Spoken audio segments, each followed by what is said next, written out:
Assalamualaikum warahmatullahi wabarakatuh.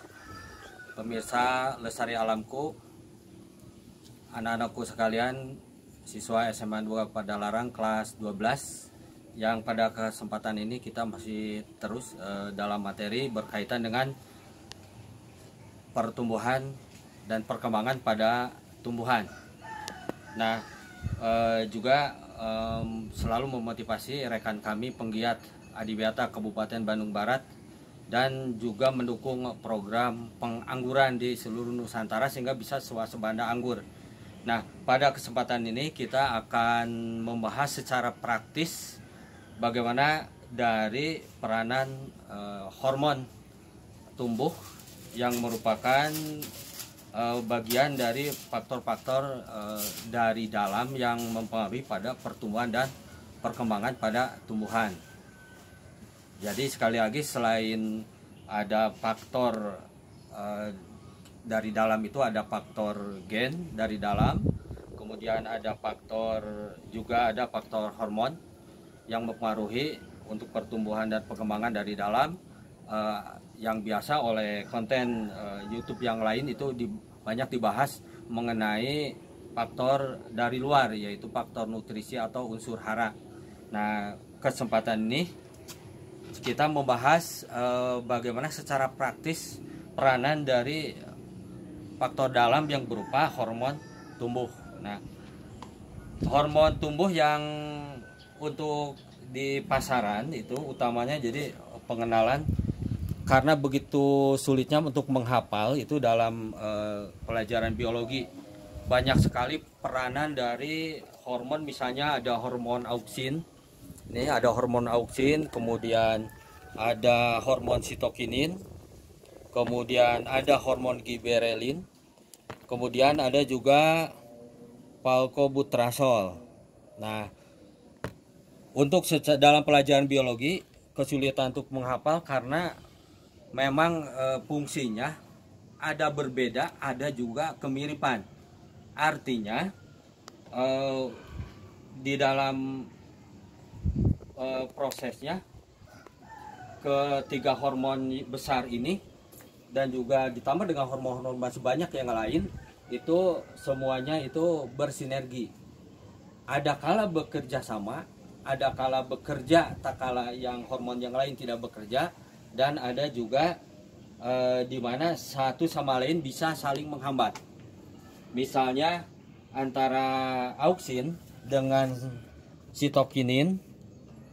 Ya, dengan sitokinin itu bisa saling mendukung, misalnya di dalam untuk pertumbuhan dalam kaitan pembelahan sel, tapi bisa juga dia saling menghambat. Atau setidaknya kapan hormon sitokinin bekerja dan kapan auksin bekerja. Nah, filosofinya ini bisa seperti auksin dan sitokinin yang akan lebih kita soroti kali ini secara aplikatif. Jadi si auksin dan sitokinin bisa, kalau dalam ujung batang atau ujung akar, bisa diibaratkan seperti dalam ritual umat Islam itu ada imam, ada makmum misalnya gitu. Atau dalam kenegaraan itu artinya ada pemimpin, ada rakyat, ada ketua organisasi, ada sekretaris dan bendahara dan lain, dan juga anggota. Artinya kalau pemimpin ini pemimpin ini tidak ada atau tidak kerja, maka yang muncul yaitu anggota yang lainnya gitu, atau pengurus organisasi yang lainnya misalnya. Bisa diibaratkan seperti itu. Atau juga dalam filosofi Islam bisa juga diibaratkan misalnya bisa seperti ini. Kalau ini kita dalam rezeki keseharian, misalnya kalau kita punya rezeki, misalnya kalau dipotong sebagian atau disisihkan dari pemakaian oleh kita sebagian, maka akan muncul berlipat ganda rezeki. Bahkan bisa 70 kali lipat atau 700 kali lipat. Nah, ini filosofi tersebut ini ada gitu. Secara ayat kauniyah itu bisa kita baca di alam ini, yaitu di tumbuhan. Nah, langsung saja kita ke sini. Misalnya kita lihat di sini ada auksin. Nah, auksin salah satu fungsi terkenal yaitu auksin itu punya sifat bisa menguasai puncak, menguasai ujung batang.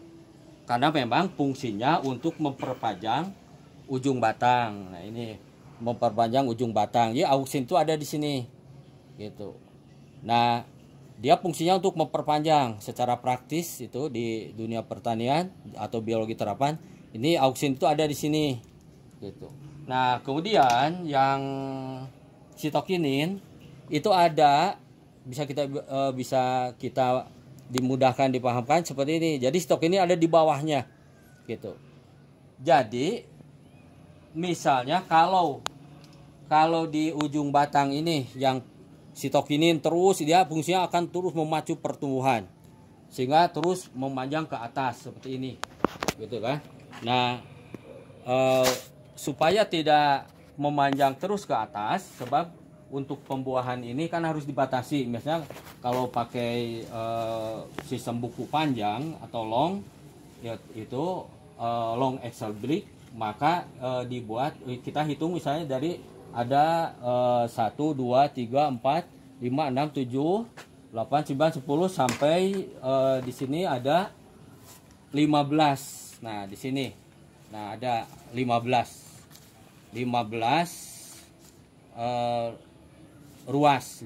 ruas supaya si sitokinin ini, nah sitokinin tidak bekerja terus gitu kan. Kalau sitokinin bekerja terus itu yang dia akan menguasai puncak, disebut dominasi puncak. Nah, dominasi puncak terhadap apa gitu? Dominasi puncak terhadap sitokinin gitu kan. Ya, kita ulangi. Nah, di sini misalnya banyak auksin di ujung batang gitu kan. Nah, untuk memanjangkan untuk supaya tidak tumbuh terus, maka ya kita potong ini di buku yang ke-15 di axle brick gitu, artinya dipangkas. Nah, maka tak kala ini dipotong, maka dominasi puncaknya hilang. Muncul peran daripada sitokinin. Dari sitokinin di sini berfungsi untuk memacu pertumbuhan tunas di ketiak daun. Nah, ini ketiak daun. Jadi tak kala ini dipotong, maka tunas di ketiak daun ini, sitokinin ini, maka akan memunculkan, dan ciri khas sitokinin ini memunculkan tunas, itu tunasnya yang banyak biasanya. Misalnya kita ilustrasikan atau kita persepsikan, misalnya sitokinin banyak pada tumbuhan yang berimpang atau berumpun, misalnya pisang misalnya, terus apalagi itu kayak misalnya bawang gitu, bawang-bawangan itu kan berumpun misalnya. Nah, jadi tugasnya untuk memunculkan. Nah, itu fungsi dari sitokinin. Jadi sitokinin akan memunculkan supaya sitokinin sudah memunculkan tunas, maka dilanjutkan kerjanya lagi di ujung batang, ada lagi dominasi puncak. Nah, gitu.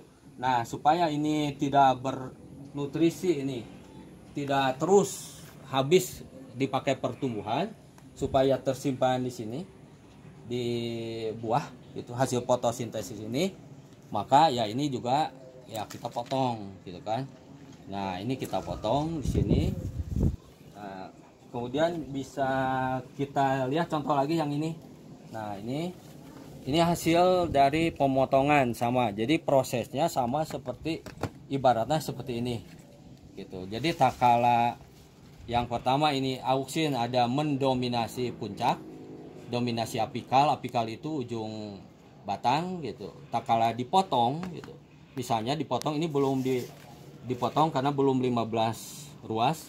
Tak kala dipotong, nah ini yang ini, nah ini dari batang yang sebelah sana gitu. Jadi batang tesia yang sebelah sana yang juga ada buahnya. Kemudian karena sudah ke sini udah 15, maka kita potong. Nah, ini seminggu yang lalu kita potong.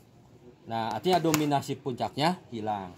Maka sitokininnya bekerja untuk memunculkan tunas di ketiak daun, gitu kan?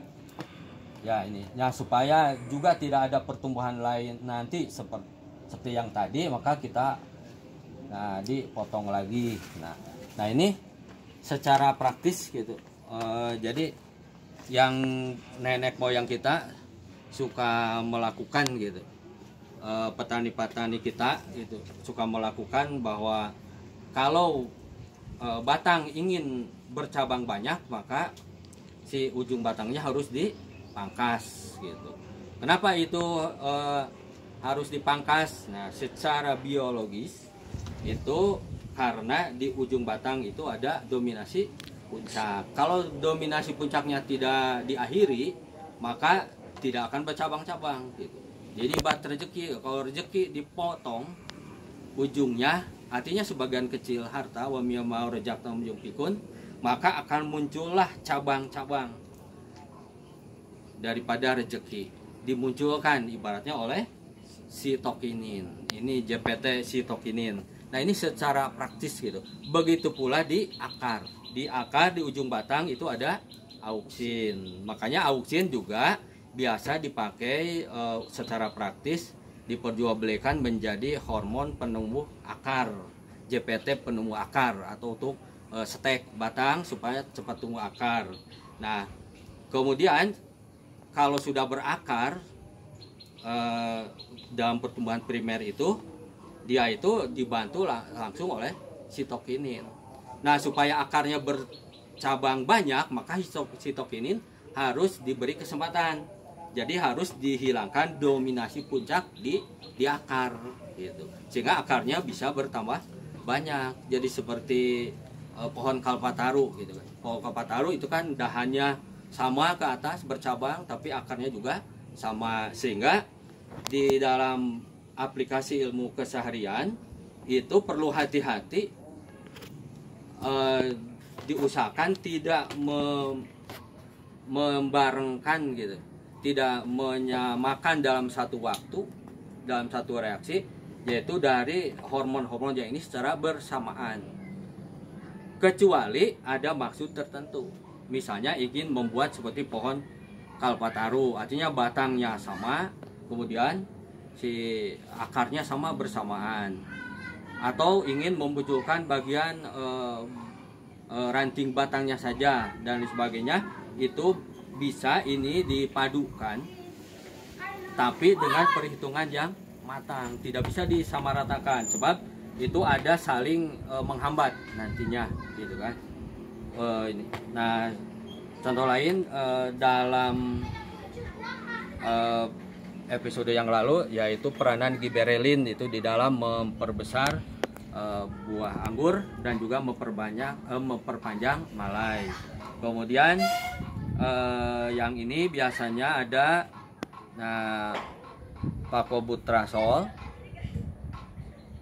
di nama dagang biasanya atau dikenal dengan fungsinya saja JPT untuk merangsang tunas supaya keluar tunas buah di luar musim biasanya.